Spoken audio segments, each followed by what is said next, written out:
سلام كركم، مرحبا بكم معايا في نوفل فيديو. اليوم رانا رايحين منطقة من أجمل المناطق السياحية في ولاية جيجل. هنايا هذا المنظر شفناه في الطريق وبغيت نجيب ليه معاكم. عجبني هذا المنظر، عجبتني الطريق كيف راهي شابة. المهم الوجهة تاعنا اليوم منبع المشاكي. هذه الوجهة السياحية اللي حيرت بزاف سياح وبزاف علماء. علاش؟ تبعوا معايا لا فيديو باش تعرفوا علاش. هنا كنا حاطين اللوطو في الباركينغ ورانا مهودين حبة حبة نتمتعوا بالمناظر. هنا هذو المحلات اللي دايرينهم الفوق، تقدروا تدو اتاي وكوكا، تقدروا تدو قاطو، تقدروا تفطروا وتقعدوا هنا في الماء وراكم قاعدين تاكلوا ولا تقعدوا في النشاف كيما تبغوا. المهم نروحوا للمنبع.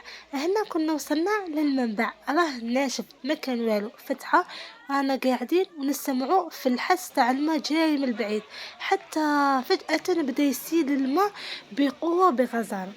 المهم كما راكم تشوفوا واحد الفرحة تاع الناس اللي كانوا ثم، الناس تغسل، الناس تعمر في الماء. وهذا المنبع عنده مدة زمنية يسيلها، مثلا يسيل 15 دقيقة ولا 20 دقيقة ويعاود ينقطع ويعاود ثاني يقعد فترة من الزمن ويعاود يسيل كما هكا على مدار السنة. وكي يسيل يبدا يجي قوي، يسبقه حس قوي تاع الماء كأنه ما قوي راه جاي، ومن بعد يسيل الماء قوي ومن بعد يبدا بغي بشويه ينقص حتى ينقطع كاع كما شفتوا في الفيديو. وهنايا هذه القعده من بعد ما نشوف هذاك المنبع وحبس الماء، هودنا تحت دوموندينا اتاي وكوكا ورانا قاعدين. تقدروا تقعدوا الفوق ولا تقدروا تهودوا تقعدوا تحت في الماء كما راكم تشوفوا.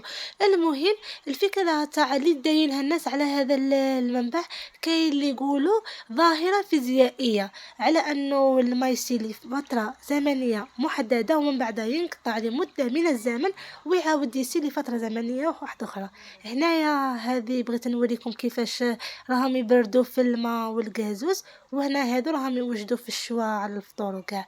المهم وكاين اللي داير فكرة على هذاك المنبع، كاين اللي يعني انا تبان لي معتقدات خاطئه. كاين اللي يقول لك الماء تاع هذاك المنبع اللي ما تكونش متزوجه تجي هنا تتزوج، اللي ما يكونش عندها اطفال تجي يجب عندها تجي ربي يرزقها اطفال. كاين اللي يقول لك شافي، وانا بالنسبه لي هذه معتقدات خاطئه. الشافي هو الله.